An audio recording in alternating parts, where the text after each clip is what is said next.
Spring 1945. The world watched in silence as the most destructive conflict in human history reached its final desperate act. The Third Reich, once a sprawling empire that stretched from the Atlantic to the gates of Moscow, had been pushed back into a shrinking pocket of concrete and rubble.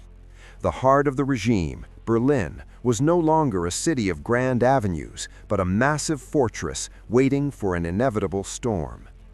In this video, we explore the strategic brilliance, the brutal urban combat, and the psychological warfare that defined the fall of the Nazi capital. This is the untold story of the battle for Berlin. In January 1945, the Soviet military launched a massive offensive that shattered the German front from the Baltic Sea to the Carpathian Mountains. In just 20 days, the Red Army surged forward over 500 kilometers, liberating Warsaw and Krakow. By late January, Soviet vanguards had seized bridgeheads on the western bank of the Oder River. They were only 70 kilometers from the Reich Chancellery. Here is a question for you. Do you think the Red Army could have taken Berlin right then, in February? Or was the risk of a German counterstrike too great? Write your thoughts in the comments, and we will definitely respond to them. Heinz Guderian proposed a strategic counterstrike known as Operation Solstice. It was launched on February 15th. Although it failed to stop the Soviet advance, it forced Georgy Zhukov to pause and secure his northern flank. It took until mid-March for Konstantin Rokossovsky to clear the Baltic coast, and for Ivan Konev's First Ukrainian Front to move up from the south. Only then was the stage set for the final act. By mid-April, the political tension was as high as the military stakes. The Western Allies had reached the Elbe River, placing them only 80 kilometers from Berlin. While Winston Churchill urged an immediate dash for the city to limit Soviet post-war influence, American leadership hesitated. Stalin, however, was determined that the Soviet Union, having carried the heaviest burden of the conflict, should be the one to secure the capital and conclude the war in Europe. The assault began in the early hours of April 16th. Zhukov utilized an intense psychological tactic, deploying 140 searchlights intended to blind the defenders. However, the Seelow Heights proved to be a formidable obstacle. The German Ninth Army under Theodor Buss held their ground in concrete fortifications that survived the initial barrage.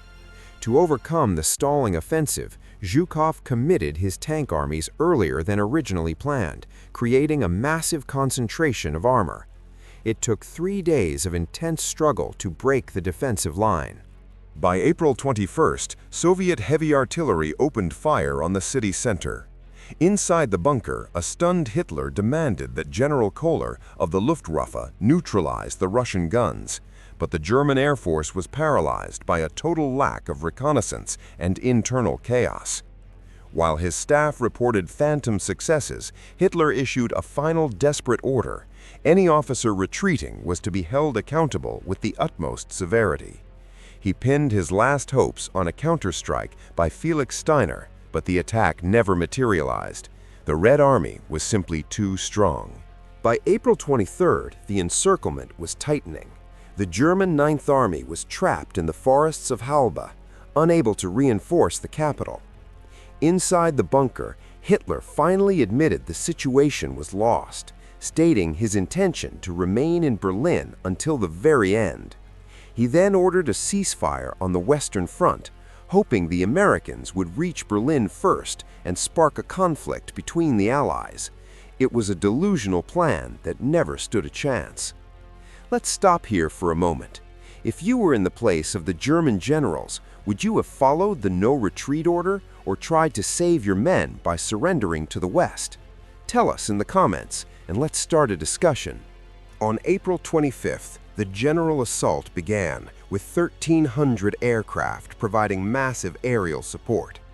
The city was a fortress, held by a combination of remaining units and the Volkssturm, composed of elderly men and teenagers, armed with weapons from 10 different countries. finding ammunition for their 15 types of rifles was nearly impossible. Soviet tank tactics had to evolve.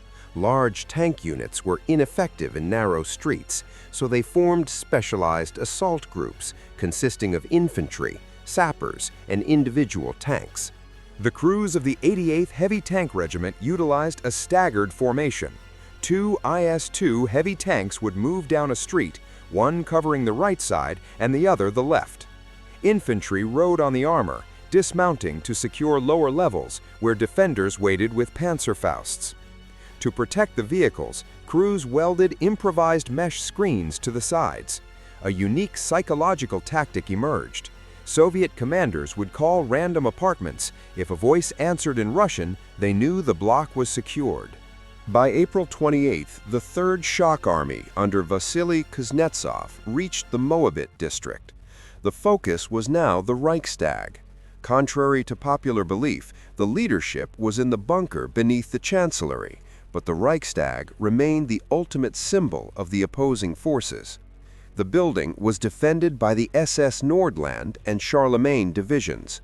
Every hallway became a tactical struggle, illuminated by the flashes of close-quarters combat. The final storm began on April 30th.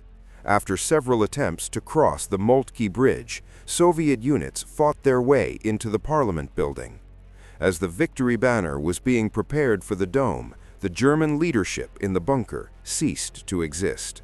On the morning of May 2nd, General Helmuth Weidling surrendered the city to Vasily Chuikov. The battle for Berlin was over, and with it, the war in Europe drew to its inevitable conclusion.